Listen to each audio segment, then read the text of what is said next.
नमस्कार, जय हिंद प्यारे विद्यार्थियों, आप सभी का स्वागत है फोर्स डिफेंस एकेडमी के इस यूट्यूब चैनल पर। जैसा कि आप जानते हैं बच्चों, हम यहाँ पर जो है एयरफोर्स वाई ग्रुप को लेकर जीके जीएस के प्रैक्टिस सेट सॉल्व कर रहे हैं। यहाँ पर प्रैक्टिस सेट नंबर जो है 25 हो चुका है। आप 25 से 20 को मल्टीप्लाई कर लीजिए। हमने इतने नंबर ऑफ क्वेश्चन आपके जो है सॉल्व करवा दिए। इन नंबर ऑफ क्वेश्चन को सॉल्व करवाने का एक ही पर्पस है कि ताकि आप ज़्यादा से ज़्यादा प्रैक्टिस करो, जिससे कि आपके एग्जाम में जो है जो 25 सितंबर में एयरफोर्स का जो एग्जाम होने वाला है, या कोई भी आप जीके जीएस जो जनरली आपको पूछा जाता है, आर्मी हो गया, एयरफोर्स हो गया, नेवी हो गया, यहाँ से क्वेश्चंस जो है आपके बनते ही बनते हैं। ठीक है बच्चों, तो इसी चीज़ को हम कंटिन्यू कर रहे हैं। साथ ही साथ अगर आप पहली बार इस चैनल को देख रहे हैं बच्चों, या मेरे वीडियो को देख रहे हैं, चैनल को सब्सक्राइब कर लीजिए, वीडियो को शेयर कर दीजिए, लाइक का बटन दबा दीजिए और आपके अमूल्य कमेंट कर दीजिए। चलिए आज के पहले क्वेश्चन से रूबरू करते हैं बच्चों। यहाँ पर पहला क्वेश्चन क्या कहता है, ध्यान से सुनिएगा। देखिए बच्चों, पहला क्वेश्चन क्या कहता है।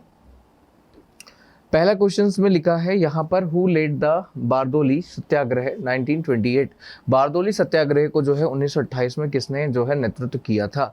बच्चों, बारदोली सत्याग्रह जो है ये महात्मा गांधी के सत्याग्रह के ही क्रम में आता है। अब आप देखेंगे कि जब भारत में 1915 में महात्मा गांधी आ जाते हैं, तो ये जो है 1917 से भारत में आंदोलन करना स्टार्ट कर देते। चंपारण पहला इनका आंदोलन होता है। ठीक है, अब यहाँ पर जब हम बात करते हैं आगे की, तो यहाँ 1917 के बाद जो इनका अगला होता है 18, 19, फिर ऐसे करते करते बढ़ते जाते हैं। लेकिन वर्ष आता है 1928 में। 1928 में होता क्या है बच्चों, एक्चुअली होता यूं है कि यहाँ पर क्या होता है कि गुजरात में, कहाँ पर बच्चों, गुजरात में एक जगह है जिसका नाम है बारदोली। क्या नाम है बच्चों, बारदोली।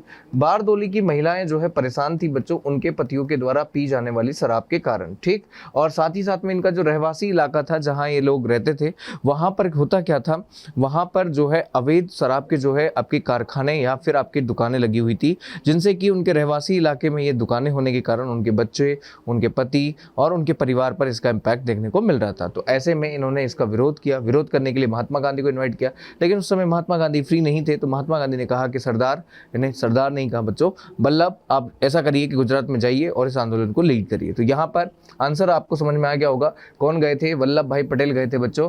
जब वल्लभ भाई पटेल ने इस आंदोलन को लीड किया, महिलाओं का समर्थन किया, महिलाओं का समर्थन करने के बाद जब यहाँ पर क्या हुआ बच्चों, इस आंदोलन में सफलता प्राप्त की, तो यहाँ की जो महिलाएं थी बच्चों, बारदोली की क्या थी, महिलाएं जो थी, इन महिलाओं के द्वारा क्या है बच्चों, इन महिलाओं के द्वारा जो है यहाँ पर वल्लभ भाई पटेल को उपाधि दी गई, जिसका नाम था बच्चों सरदार।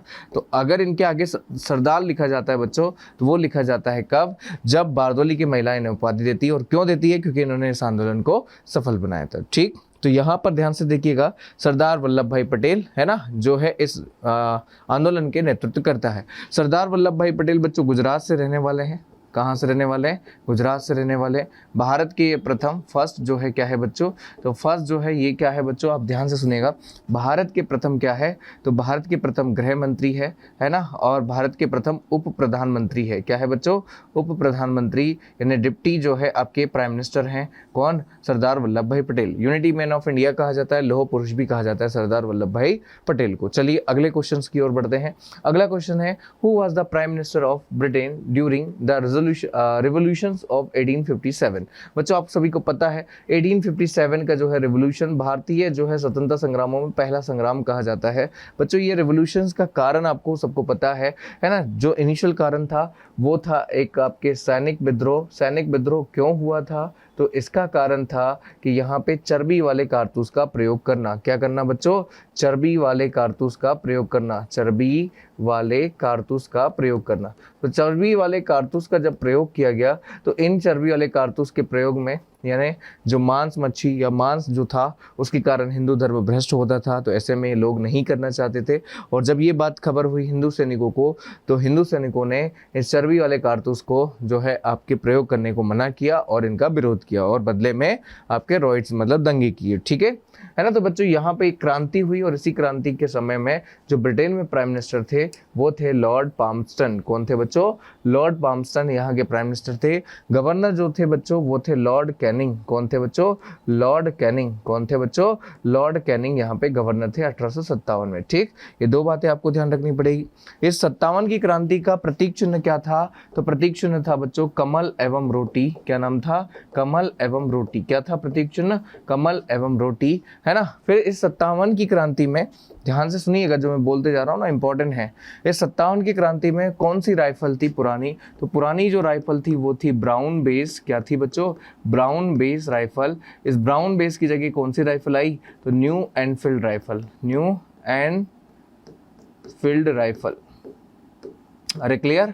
इसके बाद अगर हम बात कर लें तो मंगल पांडे कहाँ से थे बच्चों? मंगल पांडे बैरकपुर छावनी से थे बच्चों। कहाँ पर? बैरकपुर छावनी। ये पड़ती है वर्तमान में पश्चिम बंगाल में। कहाँ पड़ती है बच्चों?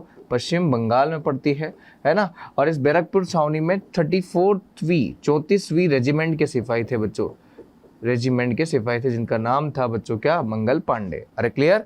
तो ये सारा मैंने इतिहास बता दिया। क्रांति की शुरुआत कब से हुई थी बच्चों? तो ये हुई थी 10 से 11 मई, है ना, 10 से 11 मई 1857 में, जो कि मेरठ से सिपाही जो है कहाँ पहुंचे? दिल्ली पहुंचे। कहाँ पहुंचे बच्चों? दिल्ली पहुंचे। और यहाँ पर अपना नेता जो बनाया, लीडर जो बनाया बच्चों, वो लीडर था बहादुर शाह जफर। कौन था बच्चों? बहादुर शाह जफर या बहादुर शाह द्वितीय, इन्हें ही जफर कहा जाता है। क्या कहा जाता है? जफर। तो ये थे क्रांति के लीडर, है ना, जो कि मुगलों के अंतिम शासक भी कहा जाता है। क्या कहा जाता है? मुगलों के अंतिम शासक भी कहा जाता है। किसे? बहादुर शाह जफर। तो A to Z पॉइंट मैंने बता दिया है। थोड़ा सा डिटेल आप 1857 की देख लीजिएगा, आपके क्वेश्चंस बन जाएंगे। अगला है बच्चों, मिसाइल मैन ऑफ इंडिया किसे कहा जाता है? बच्चा जानता है कि missile man of India Bharat के राष्ट्रपति, पूर्व राष्ट्रपति, जिनका नाम था बच्चों डॉक्टर APJ अब्दुल कलाम, है ना। ऐसा क्या कारण है बच्चों इनको मिसाइल मैन ऑफ इंडिया कहा जाता है? ध्यान से सुनिएगा बच्चों, इनके द्वारा 1982 में इनकी लीडरशिप में एक प्रोग्राम स्टार्ट किया गया था जिसका नाम था IGMDP प्रोग्राम। क्या नाम था? IGMDP program. इसका फुल फॉर्म होता है integrated guided missile development program. Integrated guided missile development program, इसके थ्रू यहाँ पर मिसाइल डेवलप की गई जिसमें 5 प्रमुख मिसाइलें थी। भारत को, है ना, आत्मनिर्भर बनाया था मिसाइल के विकास को लेकर। मिसाइल आप जानते हैं, मिसाइल को हिंदी में कहते हैं बच्चों प्रेक्षापास्त्र। क्या कहते हैं? प्रेक्षापास्त्र, है ना। तो यहाँ पर 5 मिसाइल बनाई गई। पहली कौन सी है बच्चों? पृथ्वी। कौन सी है? पृथ्वी, है ना। दूसरी है अग्नि। क्या है बच्चों? अग्नि। तीसरी है त्रिशूल। क्या है? त्रिशूल। चौथी है बच्चों नाग। क्या है? नाग। और 5वीं है बच्चों आकाश। क्या है? आकाश। अरे क्लियर। तो ये 5 मिसाइलें जो है विकसित की गई जिसका नाम था IGMDP programme. Clear. 1982 by doctor APJ Abdul Kalam. अब लेकिन यहाँ पे मिसाइल मैन पूछा है, लेकिन आपसे क्वेश्चन पूछ ले मिसाइल वुमेन कौन है सर?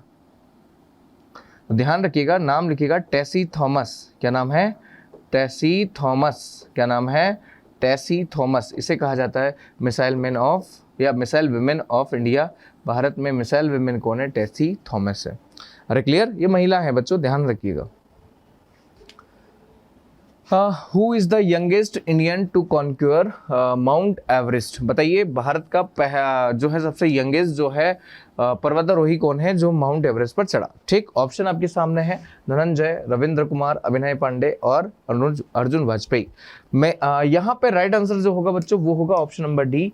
अर्जुन वाजपेयी जो है ये भारत के सबसे युवा हैं जो आपके कहाँ चढ़े हैं? एवरेस्ट पर चढ़े हैं, है ना। तो ये अगर पुरुषों में बात की जाए तो ये है, या ओवरऑल बात की जाए तो यहाँ पे बच्चों आंसर थोड़ा सा बदल जाएगा।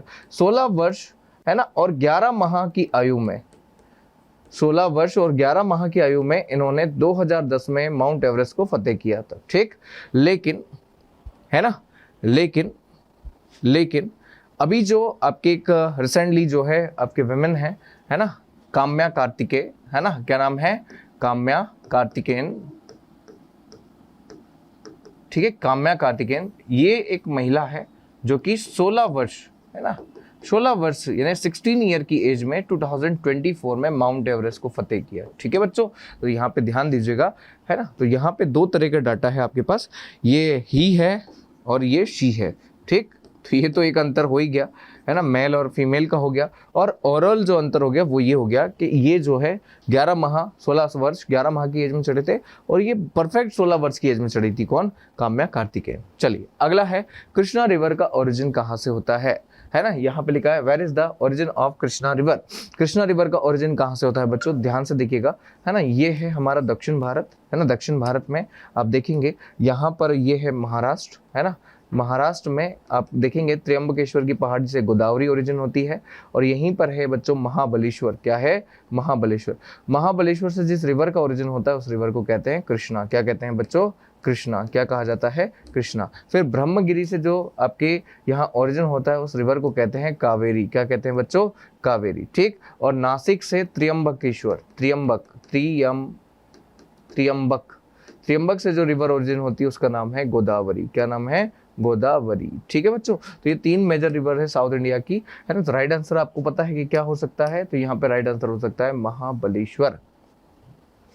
अगला है, in which country is the world highest active volcanoes Cotopaxi. Cotopaxi जो है ये कहाँ आपके सक्रिय ज्वालामुखी के रूप में दिखेगा? क्या तंजानिया में मिलेगा? नहीं सर। क्या जापान में मिलेगा? जापान में तो अभी आपको पता हो कि फूजी, जापान का फूजी आइलैंड या फूजी वोल्केनो काफ़ी इंपॉर्टेंट है। इंडिया में बस 2 ही है ना, जो कि अंडमान और निकोबार में मिलेंगे। कहाँ मिलेंगे? अंडमान और निकोबार। एक मिलेगा बैरन। क्या मिलेगा बच्चों? एक मिलेगा बैरन, जो कि एक्टिव है, मतलब ये फट सकता है या फटा हुआ है। ठीक। और दूसरा है बच्चों नॉन एक्टिव, जिसका नाम है नारकोंडम, जो कि डोरमेंट की कैटेगरी में आ चुका है, मतलब हो सकता है कि हो, नहीं तो अभी तो नहीं हो रहा है। ये राइट आंसर हो जाएगा बच्चों इक्वेडोर में है कोटोपेक्सी इक्वेडोर। हमने ऐसे याद किया था, Cotopaxi Ecuador. Now next, which of the following was the founded by the Jyotiba Phule. Jyotiba Phule के द्वारा क्या फाउंड किया गया था बच्चों? ज्योतिबा फुले एक सोशल रिफॉर्मर्स थे, है ना, सामाजिक जो है आपकी व्यवस्थाओं को देखकर जो है रिफॉर्म करने वाले एक व्यक्ति थे, और इनके द्वारा जो है 1873 में एक आपके यहाँ पर समाज की स्थापना की गई, लाइक एक सोशल रिफॉर्म किया गया, जिसका नाम था बच्चों सत्यशोधक समाज। क्या नाम था? सत्यशोधक समाज। चलिए अगला क्वेश्चन है, what was the original name of Rani Lakshmibai. Rani Lakshmibai का देखो बच्चों 1857 की क्रांति आई है। 1857 की क्रांति में झांसी से कहाँ से बच्चों? झांसी से जो लीड किया था वो किया था रानी लक्ष्मीबाई ने। ठीक है बच्चों, नाम था इनका बचपन का मणिकर्णिका। क्या नाम था बच्चों? Manikarnika. Option number A. Now next अगला क्वेश्चन है, who is known as Punjab Kesari यानी शेरे पंजाब। पंजाब केसरी और शेरे पंजाब श्री राजगोपालाचारी को नहीं कहा जाता, जयप्रकाश नारायण को जेपी, चित्तरंजन दास को नहीं कहा जाता। राइट आंसर हो जाएगा लाला लाजपत राय को कहा जाता है पंजाब केसरी या Sher e Punjab. Now next, who developed the human development index. बच्चों ह्यूमन डेवलपमेंट इंडेक्स जो है ये करीबन 1990 के समथिंग जो है डेवलप किया गया था, और इसमें एक पाकिस्तानी इकोनॉमिस्ट थे, है ना कहीं पाकिस्तान का नाम आता है इसमें, और वाकई में थे भी थे। तो ये थे बच्चों महबूब उल हक। पाकिस्तान का नाम सुनते ही आप समझ गए होंगे, महबूब उल हक के आपके फॉर्म के थ्रू ये जो है आपके ह्यूमन डेवलपमेंट इंडेक्स जारी किया गया। What is the time frame of world war first, है ना। वर्ल्ड वॉर फर्स्ट का जो है टाइम फ्रेम क्या है बच्चों? मैंने बहुत अच्छे से बताया है। 1914 से 1918 तक पहला विश्व युद्ध, 1939 से लेकर तो 1945 तक दूसरा विश्व युद्ध। ध्यान रखिएगा, यह है आपका पहला विश्व युद्ध का समय। Which state the largest producer of coffee. Coffee का सबसे बड़ा जो है प्रोवाइडर या आपके कह सकते हैं कि प्रोड्यूसर कौन सा है? क्या महाराष्ट्र है? नहीं है सर। मध्य प्रदेश है? नहीं है। सोयाबीन का है। गुजरात ग्राउंड नट का है बच्चों। राइट आंसर हो जाएगा आपका option number D Karnataka. Karnataka ही है बच्चों भारत में सर्वाधिक कॉफी का उत्पादक। ठीक। विश्व में ब्राजील है, भारत में कर्नाटक है, चाय का असम है। कौन सा है? असम है। और चाय का विश्व में चाइना है। ठीक। अगला क्वेश्चन है, where is the Statue of Liberty located. बताइए बच्चों स्टैच्यू ऑफ लिबर्टी कहाँ है? लिबर्टी जो है ये है न्यूयॉर्क में। कहाँ पे है बच्चों? न्यूयॉर्क में, यूएसए में है न्यूयॉर्क में statue of liberty. Now next अगला क्वेश्चन क्या है, सियाम जो है is the ancient name of which country. बताओ श्याम जो है किस देश का प्राचीन नाम है? श्याम देश कहा जाता है बच्चों थाईलैंड को। किसको कहा जाता है? थाईलैंड को। क्या किसको कहा जाता है? थाईलैंड को कहा जाता है। श्याम किसे कहा जाता है बच्चों? थाईलैंड को कहा जाता है। थाईलैंड का प्राचीन नाम है Siam. Which of the country is the Europe sick और यूरोप्स पेशेंट। बताइए कौन सा देश यूरोप का रोगी और यूरोप का मरीज कहा जाता है? क्या स्पेन को कहा जाता है? नहीं सर। क्या पुर्तगाल को कहा जाता है? नहीं सर। क्या नॉर्वे कहा जाता है? नहीं सर। राइट आंसर हो जाएगा तुर्की। तुर्की को यूरोप का मरीज कहा जाता है बच्चों। उस समय ऑटोमन एम्पायर था, यहाँ की इकोनॉमी काफी डिक्लाइन हो गई थी, इसलिए से यूरोप का एक तरह का क्या कहा गया? मरीज कहा गया। ठीक, किसे? तुर्की को। अगला क्वेश्चन है what was the objective of Morley Minto reforms. Morley Minto reforms बच्चों 1909 में आया था और इसका ऑब्जेक्टिव जो था वो था पृथक निर्वाचन, सेपरेट इलेक्शंस। बच्चों ये सबसे बड़ा रिफॉर्म था भारत में मुसलमानों को लेकर। ठीक है बच्चों, 1906 में, ध्यान से सुनिएगा, 1906 में यहाँ पर मुस्लिम लीग की स्थापना हुई। किसकी स्थापना हुई?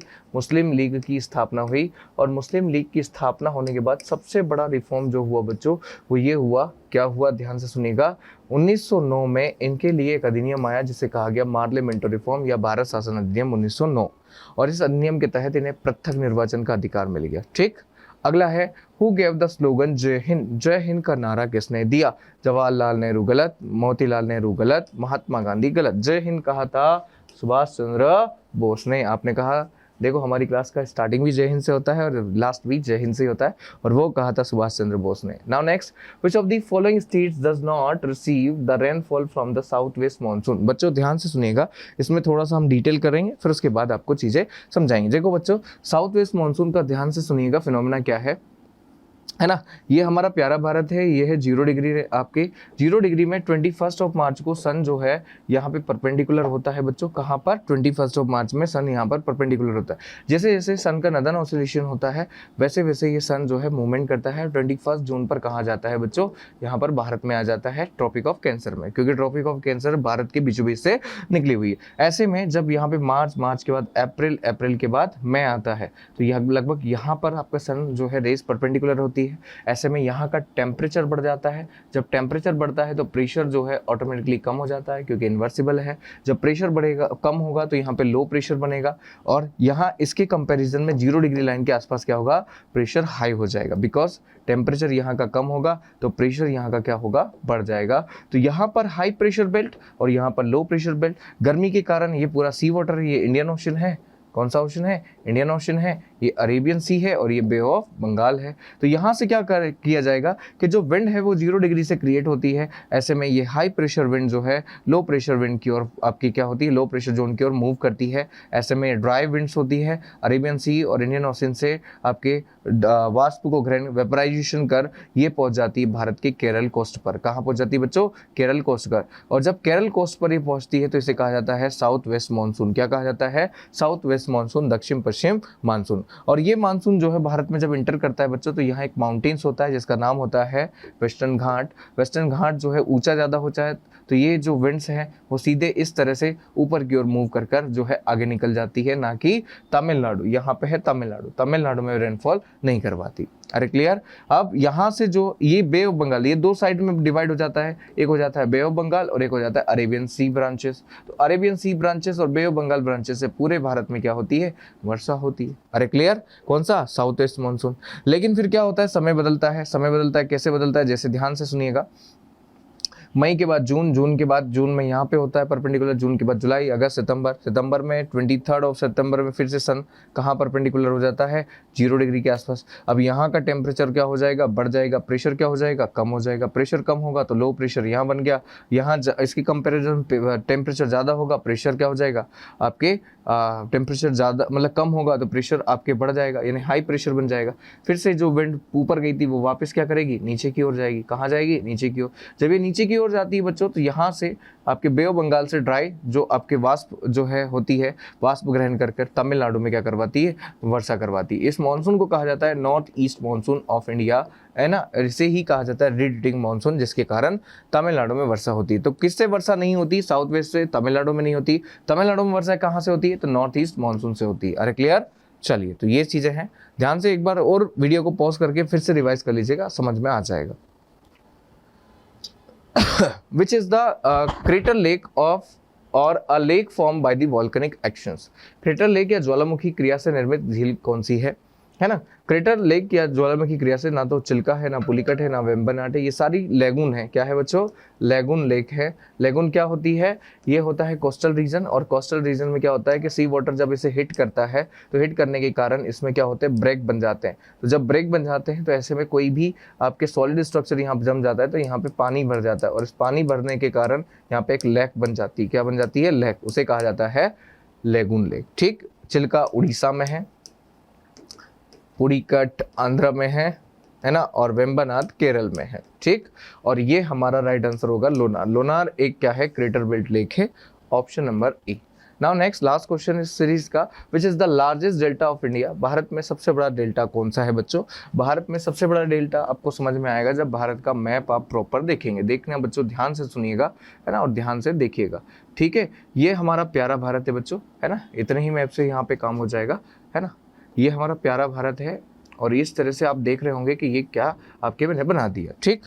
यहाँ पर जो स्टेट आपको जानना है वो है उत्तराखंड। कौन सा स्टेट है बच्चों, उत्तराखंड। ये दिख रहा है आपको, ये है उत्तराखंड स्टेट। उत्तराखंड स्टेट्स में आप देखेंगे बच्चों, यूके स्टेट्स में, उत्तराखंड स्टेट्स में जो रिवर ओरिजिन होती है उस रिवर का नाम है गंगा। गंगा नदी उत्तराखंड के गौमुख से आपके ओरिजिन होती है। फिर ये नदी उत्तर प्रदेश, फिर उत्तर प्रदेश के बाद बिहार, बिहार के बाद वेस्ट बंगाल और एंटर करती है कहाँ पे, बांग्लादेश में। कहाँ पर, बांग्लादेश में। ये कोई भी नहीं बताएगा बच्चों, मैं बता रहा हूँ, ध्यान से सुनिएगा। बांग्लादेश में जैसे एंटर करती है नदी का नाम हो जाता है पद्मा। क्या नाम हो जाता है, पद्मा, ठीक। इस पद्मा के अलावा एक और नदी है जो कि तिब्बत से ओरिजिन होती है, इसका नाम होता है ब्रह्मपुत्र। ब्रह्मपुत्र असम, अरुणाचल, अरुणाचल के बाद एंटर करती है बांग्लादेश में। कहाँ पर, बांग्लादेश में। कहाँ पर, बांग्लादेश में।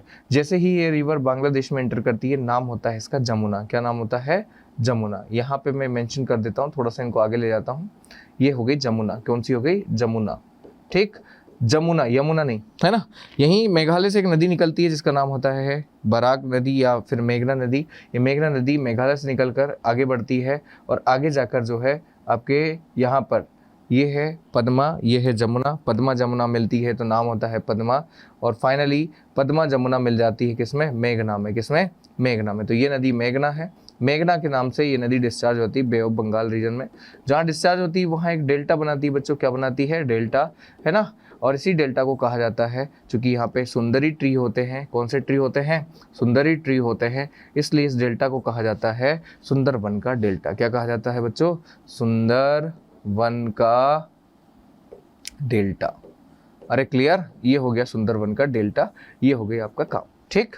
तो यहाँ पर ये हो गया गंगा, ये हो गई ब्रह्मपुत्र और ये हो गई मेघना। तीनों से बना एक डेल्टा जिसे कहा जाता है सुंदरवन का डेल्टा, जो कि विश्व का सबसे बड़ा नदी डेल्टा है। क्या है, विश्व का सबसे बड़ा नदी डेल्टा है। क्या नाम है, सुंदरवन का डेल्टा। चलिए, तो ये थे 20 मिनट, मतलब 20 क्वेश्चंस। और 20 क्वेश्चंस का एक ही पर्पस, आप ज़्यादा से ज़्यादा सॉल्व करें, आपकी चीज़ें जो है बहुत क्लियर रहें और बहुत क्लियर कट आप आंसर करें, ठीक है। आई होप कि आपकी सीरीज़, जो मेरी जो सीरीज़ है वो आपको बहुत पसंद आ रही होगी। पसंद आ रही होगी तो आप वीडियो को शेयर करेंगे, अपने स्टेटस पे लगाएंगे, लाइक करेंगे और कमेंट करेंगे। साथ ही साथ में अगर चैनल पर पहली बार है तो इस चैनल को सब्सक्राइब करेंगे। चलिए तो दोस्तों, मिलते हैं नेक्स्ट सीरीज में। तब तक के लिए सभी को जय हिंद, जय भारत।